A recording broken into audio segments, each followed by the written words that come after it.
sukses dalam hal ini adalah suara pendemo, suara rakyat sudah dilontarkan, diliput media yang nanti akan didengarkan oleh wakil-wakil rakyat di DPR, sudah diterima oleh Bapak Wakil Presiden dan Kapolri, sehingga keinginan hasrat pendemo sudah sampai pada sasarannya, sehingga demo sudah kita anggap memenuhi tujuannya.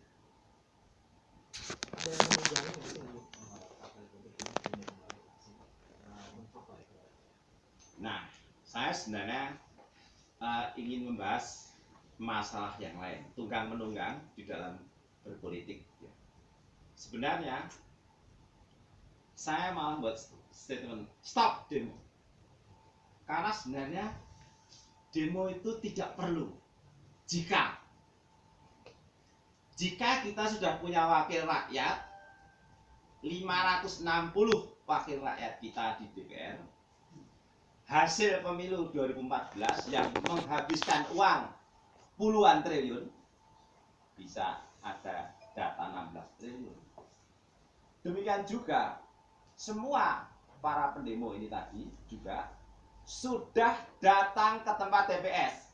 Misalnya, seharusnya petani nyangkul di sawah datang ke tempat TPS.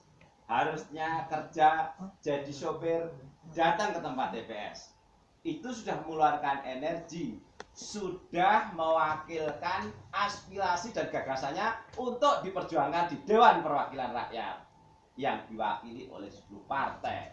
Sehingga kalau itu sudah berjalan, semuanya demo paling kecil-kecilan. Oh, kemarin agak Dewan kurang, misalnya mengingatkan Kapolri untuk cepat. Oke, cepat selesaikan urusannya Pak Ahok. Sehingga tidak mesti harus mengeluarkan energi. Bisa kita bayangkan, lebih dari 1 juta orang kumpul di Jakarta. Transportnya berapa? Energinya, belum lagi ada korban-korban kecil. Sehingga sebenarnya kalau saya memilih, daripada rumah ini kebakaran, mending bensin dan apinya yang saya buang.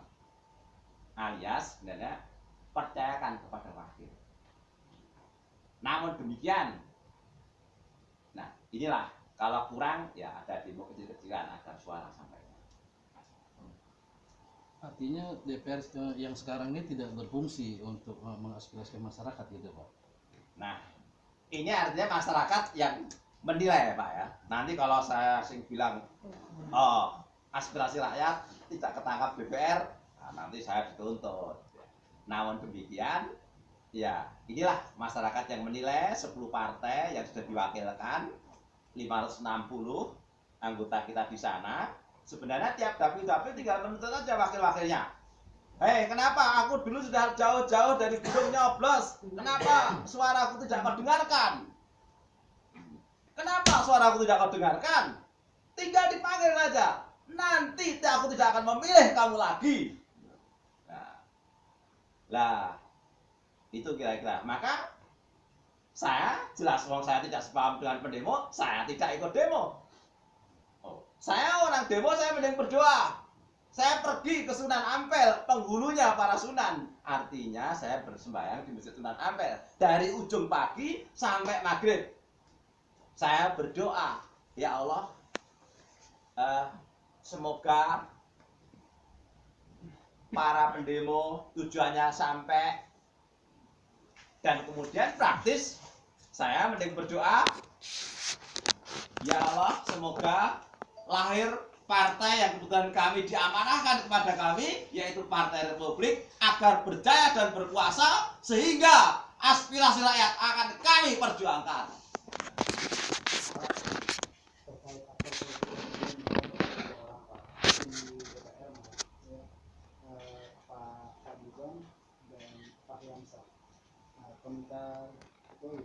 Nah, ini sebenarnya beliau di DPR. Beliau bisa mengingatkan teman-teman di DPR. Ini ya. kan maaf, satu dari PKS, satu dari Gerindra. Ingatkan kawan-kawannya, walaupun persentasenya kecil, tapi coba ingatkan, kalau semuanya tidak hanya 2 orang, kan lebih kedengaran.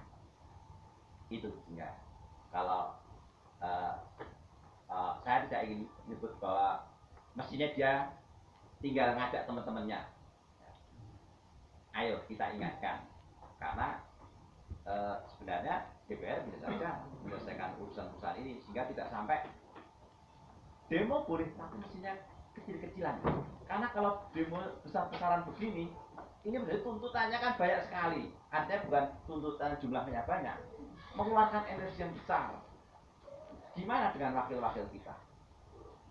Terkait dua tokoh tadi Pak, sebenarnya juga mereka kan dalam satu yang berbeda penyusunan pilgub DKI. Sepertinya ada muatan politik juga dengan dari Mas Dimas. Nah, inilah saya maka daripada kebakaran, saya memilih membuang bensin dengan korek apinya, sehingga tidak usah kebakaran. Saya katakan mending tidak usah kebakaran daripada saya membahas aktornya siapa, mending saya membahas bagaimana agar tidak terjadi seperti ini. Berarti saudara-saudara ketika memilih wakil-wakil rakyat dipikir dengan betul. Ini amanah enggak? 10 ini amanah enggak? Kok sampai sedemikian banyak jutaan orang harus datang berbondong-bondong ke Jakarta, ada yang dari luar kota dan sebagainya. Mending kita dewer itu satu-satu anggota DPR kita. Kita minta pertanggungjawaban. Ketika aku sudah menyoblos kamu, kenapa kau tidak mewakili suaraku? Pak, langsung aja, itu yang 2 DPR itu demo itu menurut Bapak salah atau tidak? Kalau salah dan tidak, ini kan urusannya pengadilan ya. Jadi lembaga peradilan, artinya nanti yang menentukan kalau ada yang mengadukan, ya sesuai dengan prosedur yang berlaku di negara hukum ini. Artinya salah dan tidak itu yang menentukan kan lembaga peradilan.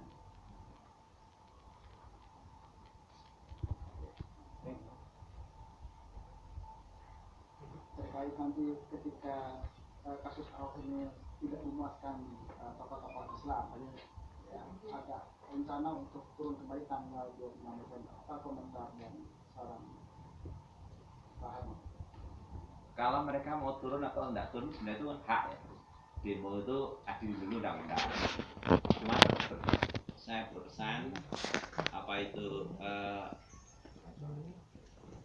dalam pemeriksaan ini transparan. Kan Presiden juga sudah mengatakan, mari kita pemeriksaannya transparan. Bahkan gelar perkaranya terbuka, open. Nah, kemudian kita lihat. Nah, harapan saya dengan transparan dan terbuka, maka yang rencananya mau demo jadi tidak demo. Jadi jangan digiring kepada tadi, kalau rumah mau kebakaran, jangan orang pada datang membawa bensin semua, nanti kebakaran betulan Republik Indonesia ini. Toh yang akan rugi kita semuanya. Sehingga kalau saya sebenarnya, mari kita ingatkan teman-teman kita, perwakilan kita di Dewan Perwakilan Rakyat, kawal itu peradilan dengan baik. Bagaimana polisi melakukan penyidikan dengan baik, kawal mereka. Mereka bisa satu hari besok datang ke DPR, saya tanya, bisa. Lembaga peradilan di Komisi 3. Tuh. Jadi kalau sampai orang demo, maka ada yang macet. Demo itu sebenarnya terutama mengingatkan wakil-wakil kita yang sudah dengan jerih payah kita pilih. Kemudian wakil kita lah yang mengingatkan kepada lembaga peradilan, polisi, jaksa, pengadilan. Kalau itu kan gelar perkara terbuka kan, apa nanti katanya Kapolri itu. Nah sementara kan ini bukan kemudian tadi si salah satu kuasa hukum Buniyani terkait dengan kasus Ahok ini, apa gunanya ada pengadilan kalau di gelar perkaranya ini apa namanya langsung terbuka begitu, transparan dan disiarkan langsung oleh televisi. Kalau Bapak gimana? Setuju nggak kira-kira kalau misalnya pengadilan itu dibubarkan? Karena itu dalam konteks kasus ini Pak? Pengadilan tidak dibubarkan. Ini kan jadi kasus ini gelarnya dibuka biar rakyat tahu. Karena ini kan khawatir ada kecurigaan yang mana yang hadir ke Jakarta itu adalah lebih dari 1 juta orang. Jadi yang kali ini kasus ini ya dibuka aja gelarnya. Pengadilan kan tinggal nyatet datanya, tambahan-tambahannya. Ini kan baru gelar, beda ya. Gelar perkara itu kan digelar. Jadi ketika digelar nalar atau enggak. Misalnya, kalau kemarin bicara apa? Kan gelar. Oh saya percaya atau enggak percaya. Mana bisa langsung diprotes oleh rakyat. Ini rakyat. Nanti kemudian pengadilan tetap pengadilan kan nanti yang memutuskan salah atau enggak salah itu kan hakim ujungnya nanti. Pak, kalau misalnya nanti anggota DPR bilang bahwa Jokowi kan berikan sama rakyat gitu, bahwa terus dia menuding ada yang menunggangi demo aksi kemarin itu, menurut Bapak seperti apa? Penunggang ini pun nanti yang akan menentukan tetap hasil penyidikan akan ketahuan benar nggak dia akan sebagai aktor, sehingga sering-sering baru media kita udah dihukum oleh media dulu ya, sehingga maka marilah kita ikuti dengan seksama. Katakan ada aktornya ya nanti akan kelihatan aktornya gimana. Apakah lebih baik diungkap saja maksudnya Pak Jokowi, maksudnya daripada saling tuding berkata tuding kan nggak bagus. Nah ini kan kalau orang itu kan ujungnya yang menentukan salah atau enggak, aktor atau enggak, itu kan tetap penyelidikan, terdakwa, kemudian urusannya kejaksaan dan pengadilan.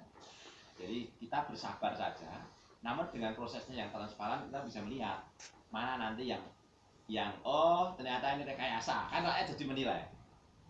Nah harapan saya ini tidak ada rekayasa, transparan, terbuka, sehingga puas, tidak turun ke jalan lagi.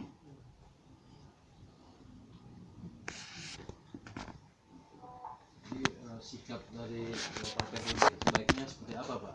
Mungkin bisa diulang lagi apa dipertegas sikap dari partai politik ini tentang aksi demo lapangan singa tadi Pak? Prinsipnya Partai Republik melihat bahwa demo sudah berjalan baik, lancar, sukses, keinginannya sudah tersampaikan demo ini untuk didengarkan pada wakil rakyat dan pemerintah. Kemudian pemerintah menjalankan sesuai dengan keinginan pendemo, yaitu keinginannya adalah Pak Ahok diperiksa secara transparan, secara betul, salah atau tidak salah. Di situ pengadilan yang akan menentukan, disaksikan, transparan, terbuka oleh rakyat.